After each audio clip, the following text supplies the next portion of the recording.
তোমরা সকলে কেমন আছো? আশা করি তোমরা সকলেই ভালো আছো। একটি নতুন দিন, আবার একটি নতুন গল্প নিয়ে তোমাদের কাছে হাজির হলাম আমার বিড়াল বাচ্চাকে নিয়ে। এই যা পড়ে গেল। বিড়াল বাচ্চা সবসময় আমার সঙ্গেই তারা থাকে, মানে আমার দু চোখের নয়নমণি বা যাই হোক না কেন, সব কিছুই তারা আর কি।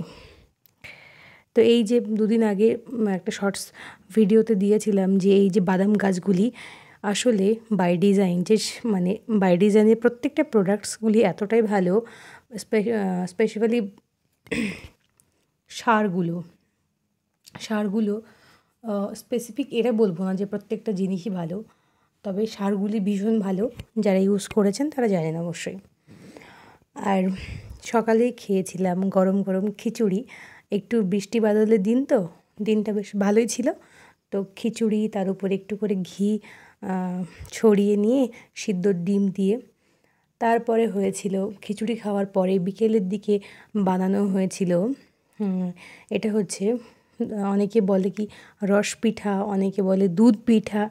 এই ভালো করে দুধকে অনেকক্ষণ ধরে জাল দেওয়ার পরে, যখন একটু বেশি ঘন হবে না, মোটামুটি পাতলা রাখতে হবে, কেননা যে চিতাগুলো হয় পিঠাগুলো রস ওগুলো করলে তখন দুধ যখন ওগুলো ভেজানো হয় তখন সেগুলো আবার পুরোপুরি রসটাকে নিয়ে নেয়।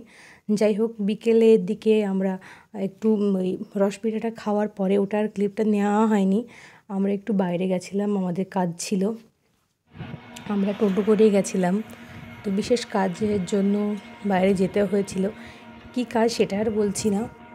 তো যাই হোক, এই যে দেখতেই পাচ্ছ রাস্তার যে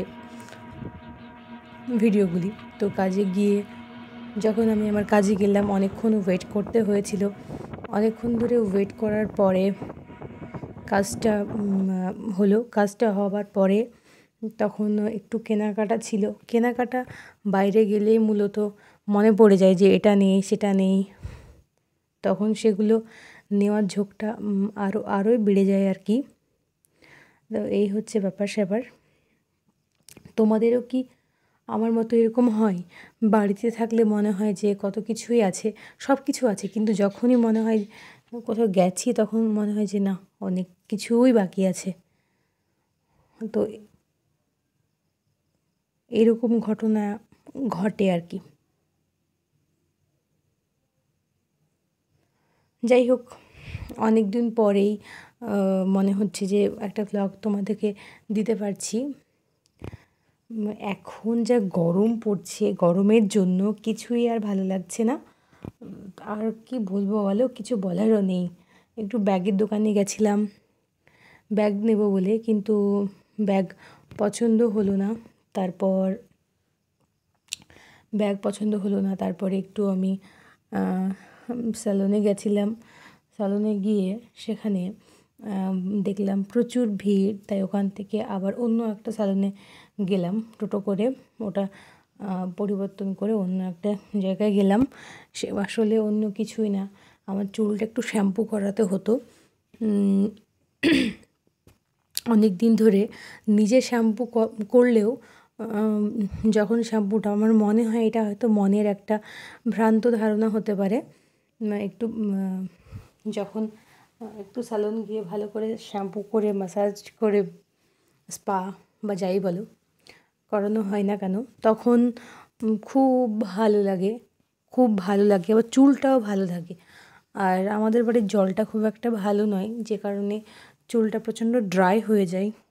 যতই ভালো ক্রিম বা যাই কিছু ইউজ করি না কেন, সহজে হতে চায় না। তবে সেই দিক থেকে অনেকটাই ভালো ব্যাপার হচ্ছে, একটু চেষ্টা করতে হয় যেন ভালো রাখার। একটা জিনিস যখন তুমি কিছু করবে, সেটাকে যদি ঠিকঠাক মেনটেন না করো, তাহলে সেটা পুরোপুরি নষ্ট হয়ে যায়। তো ওই আর কি। তো শ্যাম্পুটা একটু করলাম, শ্যাম্পুটা করার খুব দরকার ছিল। আর এরা শ্যাম্পুটা ভালোই করায়, খারাপ করায় না, ওই আর কি। আর আমার এখানে আসতে ভালোই লাগে। তোমরা যারা আমার আগের ভিডিওগুলো দেখেছো, তারা দেখেছো যে আমি যা কিছু করিয়ে থাকি হাবিবস থেকে করিয়ে থাকি, এইচডি হাবিবস থেকে। আর আমার বাড়ির কাছাকাছি হওয়ার কারণে সুবিধা হয়। আর অন্য সময় তো সব সময় আসা হয় না, অনেক দিন ধরে ভাবছিলাম, হচ্ছিল না।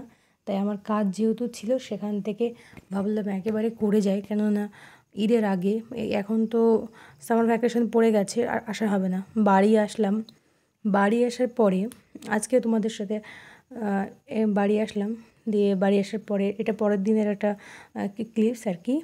সকালে এগুলো, এই যে জামাটা, এটা হচ্ছে 2018 সালের জামা। এই জামাটা আমার এক দাদার রেজিস্ট্রির দিন পরেছিলাম। আমি কলকাতা থেকে জামাটা নিয়েছিলাম, সোনারপুর থেকে। তো এটা গাউন আর কি, কটন গাউন।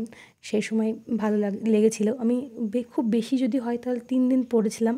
তো জামাটাকে কাট করে আমি এটাকে মানে কনভার্ট করব একটা চুড়িদারে। আর এই হচ্ছে একটা শাড়ি, মানে নতুন শাড়ি নাইকা থেকে নিয়েছি। আর লেস নিয়েছি, মানে স্টোন লেস, ওগুলো নিয়েছি।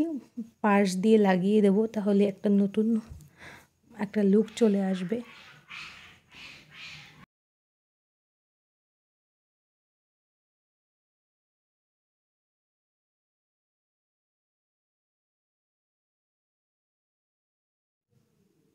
তো যাই হোক, সারাদিন আর কিছু করিনি। তারপরে সন্ধ্যার দিকে হয়ে গিয়েছিল ওগুলো। সেই দিন সকালের একটু ওই যেটুকু নিতে পেরেছি, আর এই যে সন্ধ্যার বেলার অবস্থা।